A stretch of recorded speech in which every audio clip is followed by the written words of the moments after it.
Hi guys, and welcome to another episode from Fixing Swede. Today we are gonna show how to pair or program a new key to be able to use the buttons.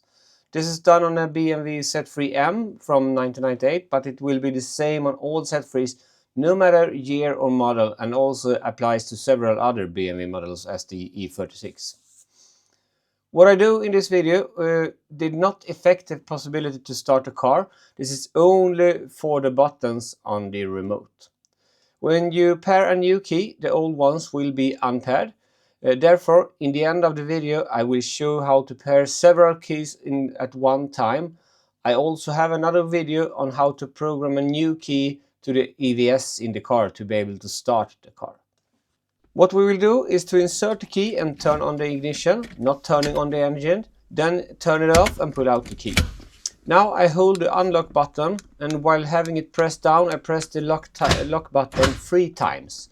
Now you can release also the unlock button. And that's it. The key is now paired to the car, and I can lock and unlock the doors and alarm with it. The downside with this is that all other keys that were paired with the car is now unpaired. So we have to have all the keys available to get them all coded. What we do is to turn on the ignition and turn it off again. After that, we do the button procedure with the first key, and we shall not turn on the ignition again between the keys. Instead, we now do the same button procedure with the next key. And if we have more keys, we'll just carry on with them. And by this procedure, all keys are now able to lock and unlock the car. I hope this video was helpful. Take a look at my other videos for info on how to program a new key to be able to start the car with it.